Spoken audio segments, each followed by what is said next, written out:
ជំរាបសួរពុកម៉ែបងប្អូននិងប្រិយមិត្តអ្នកស្ដាប់ទាំងអស់ជាទីស្រឡាញ់របស់អានសូមស្វាគមន៍មកកាន់ Channel របស់ខ្ញុំសាជាថ្មីម្ដងទៀតនៅក្នុងខ្សែវីដេអូនេះខ្ញុំនឹងរៀបរាប់អំពីប្រវត្តិសាស្ត្ររបស់ខ្មែរពោលគឺអំពីដើមកំណើតរបស់ខ្មែរតាំងពីការកកើតដំបូងនិងអំបូរដើមរបស់ខ្មែរនិងការប្រែប្រួលវិវត្តរបស់ខ្មែរតាំងពីដើមកំណើតដំបូងរហូតដល់ពេលបច្ចុប្បន្ននេះនៅក្នុងសម័យកាលដ៏រុងរឿងបំផុតទឹកដីខ្មែរបានលាតសន្ធឹងនៅលើមួយភាគធំនៃអាស៊ីអាគ្នេយ៍ដីគោក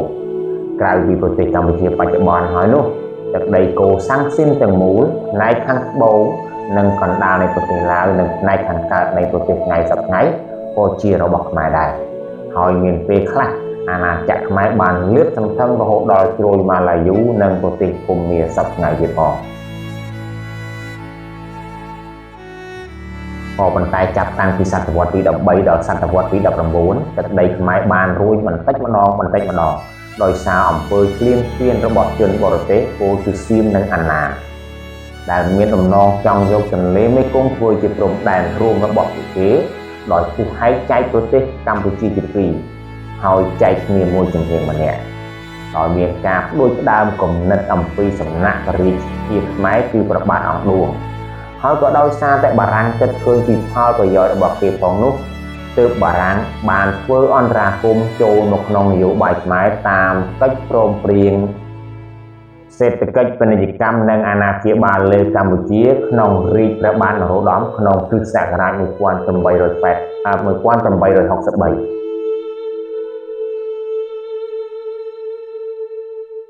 ហើយក៏ប្រហែលដោយសារតែកិច្ចព្រមព្រៀងសេដ្ឋកិច្ចពាណិជ្ជកម្មនិងអាណាព្យាបាលនេះដែរបានធ្វើឲ្យខ្មែរយើងគង់វង្សរហូតដល់សប្តាហ៍នេះ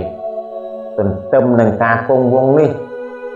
ក៏បណ្ដាលឲ្យជនជាតិខ្មែររាប់លាននាក់ត្រូវឃ្លាតឆ្ងាយពីមាតុភូមិក្រុមគ្រួសាររបស់ខ្លួនហើយត្រូវរស់នៅក្រោមការគ្រប់គ្រងរបស់ជនបរទេសដែលយកទឹកដីខ្មែរធ្វើជាទឹកដីរបស់ខ្លួនផងដែរបច្ចុប្បន្ននេះប្រទេសកម្ពុជាមានផ្ទៃដី 181,035 គីឡូម៉ែត្រក្រឡាដោយមានព្រំប្រទល់ជាប់នឹងប្រទេសថៃនៅភាគខាងលិចនិងពីយប់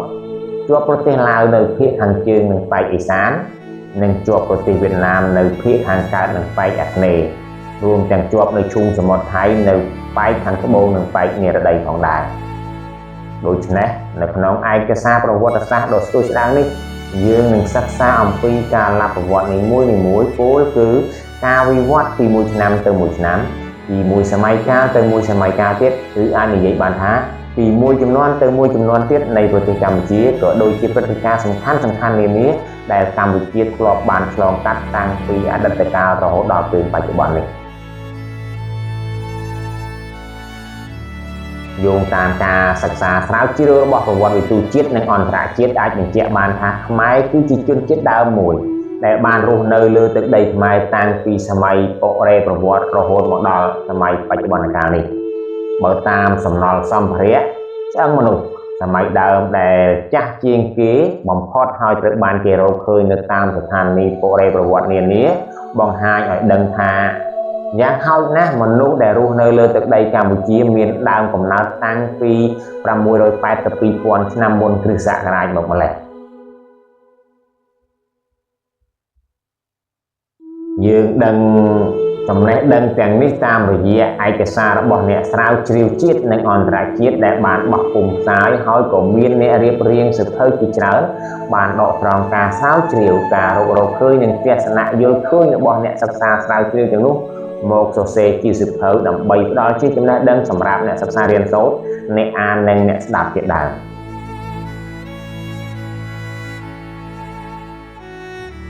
តែទោះជាយ៉ាងណាក៏ដោយក្នុងការសិក្សាអំពីអរិយធម៌ខ្មែរក៏ដូចជាប្រវត្តិសាស្ត្រខ្មែរបញ្ហាដែលចោទឡើងជានិច្ចកាលនោះគឺថាធ្វើឲ្យអ្នកសិក្សាស្រាវជ្រាវខិតខំដោះស្រាយនោះគឺថាតើជនជាតិខ្មែរមានដំបូងមកពីណាដោយសារតែចម្ងល់នេះបានធ្វើឲ្យប្រវត្តិវិទូមួយចំនួនបញ្ចេញមតិយោបល់ផ្សេងៗគ្នាហើយមានពេលខ្លះយោបល់ទាំងនោះមានលក្ខណៈផ្ទុយគ្នាខុសស្រឡះទាំងស្រុងតែម្ដងអំពីបញ្ហាប្រវត្តិដើមរបស់ខ្មែរ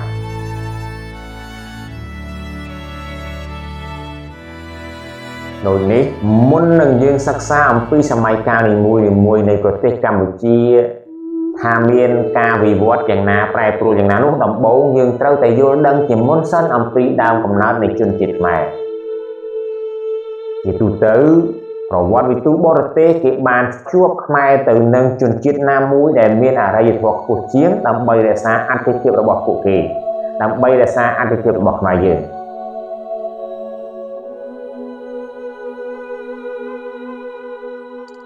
អ្នកនិពន្ធខ្លះបានសរសេរថាខ្មែរគឺជាឥណ្ឌាទី2ដោយឃើញថាខ្មែរជាអ្នកកាន់សាសនានិងទំនៀមទម្លាប់បែបឥណ្ឌាដូចជាពិធីកោសជប់និងពិធីបូជាសពជាដើមដោយឡែកអ្នកស្រាវជ្រាវខ្លះទៀតបានអះអាងថាខ្មែរមានដើមកំណើតនៅសម័យបុរេប្រវត្តិសាស្ត្រពីទិសខាងជើងគឺពីប្រទេសទីបេចុះមកតាំងទីលំនៅនៅតំបន់អាស៊ីអាគ្នេយ៍នេះ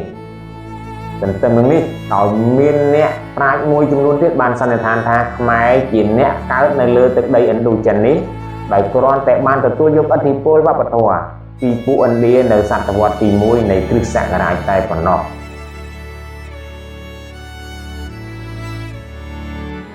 តែបើយោងទៅតាមទស្សនៈរបស់លោក Henry Kent គាត់បានលើកឡើងថាខ្មែរជាជនជាតិអន្តោប្រវេសន៍មួយដែលបានគេចចេញពីប្រទេសឥណ្ឌាហើយបានចូលមករាតត្បាតដណ្ដើមយកទឹកដីរបស់ជនជាតិដើមមួយជនជាតិដើមនោះគឺជនជាតិក្នុងអំបូរម៉ាឡាយូប៉ូឡេនេស៊ីយ៉ែនជនជាតិដើមម៉ាឡាយូប៉ូឡេនេស៊ីយ៉ែនឬអូស្ត្រូនេស៊ីយ៉ែនគឺស្ថិតក្នុងអំបូរភាសានិយាយរបស់ជនជាតិដែលរស់នៅលើកោះមហាសមុទ្រឥណ្ឌានិងមហាសមុទ្រប៉ាស៊ីហ្វិក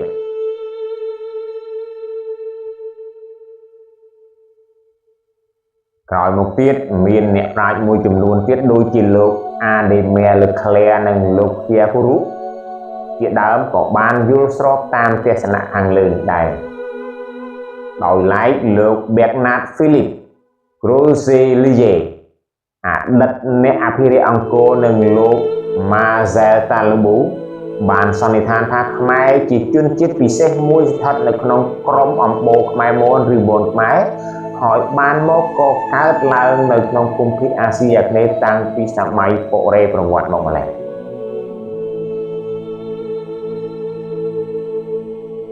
ពោលលោកទាំងពីរយល់ឃើញថាក្នុងសម័យបុរេប្រវត្តិសាស្ត្រមានវងមនុស្សជាច្រើនក្រុមបានចេញដំណើរពីភូមិភាគខាងជើងចូលមកតាំងទីលំនៅក្នុងភូមិភាគអាស៊ីអាគ្នេយ៍ក្នុងនោះមានពួកអូស្ត្រូឡូអ៊ីតពួកមេឡានេស៊ីយ៉ែននិងឥណ្ឌូនេស៊ីយ៉ែនជាដើមហើយអំបូរមូនខ្មែរគឺជាពួកកាត់សមរវាងពួកឥណ្ឌូនេស៊ីយ៉ែននិងពួកមេឡានេស៊ីយ៉ែនហើយដែលបានមករស់នៅរាយប៉ាយលើទឹកដីដែលលាតសន្ធឹងពីឥណ្ឌូចិនជ្រោយម៉ាឡាយូរហូតដល់ព្រំប្រទល់ប្រទេសឥណ្ឌានេះឯង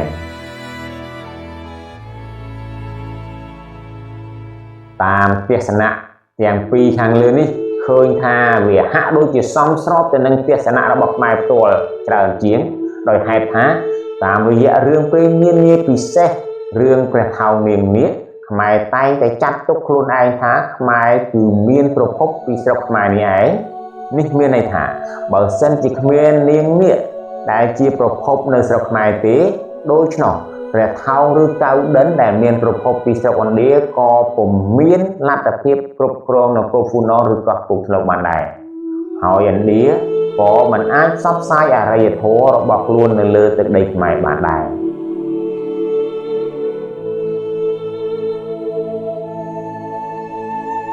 យ៉ាងណាមិញ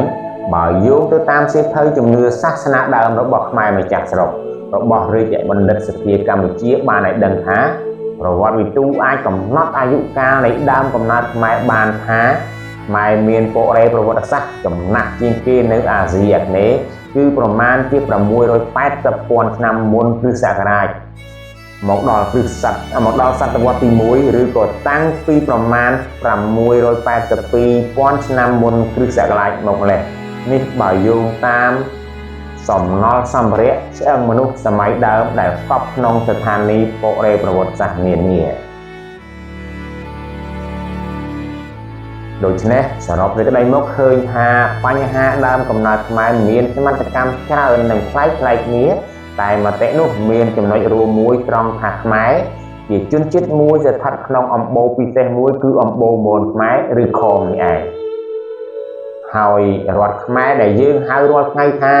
ជាប្រទេសកម្ពុជានេះគឺត្រូវបានបង្កើតឡើងជារដ្ឋដំបូងបង្អស់នៅសតវត្សទី1នៃគ្រិស្តសករាជប៉ុន្តែជនជាតិខ្មែរបានរស់នៅលើទឹកដីនេះតាំងពីមុនពេលនៃការកកើតរដ្ឋខ្មែរនេះតទៅទៀតពោលគឺតាំងពីសម័យបុរេប្រវត្តិសាស្ត្រមកម្ល៉េះសរុបសេចក្តីមកយើងអាចបញ្ជាក់បានថាខ្មែរយើងមានដើមកំណើតតាំងពីឆ្នាំ680ពាន់ឆ្នាំមុនគ្រិស្តសករាជហើយខ្មែរមានអំបូរពីខ្មែរមនឬខមនេះឯងអំបូរខ្មែរមននិងខមនេះជាអំបូរដើមរបស់ខ្មែរ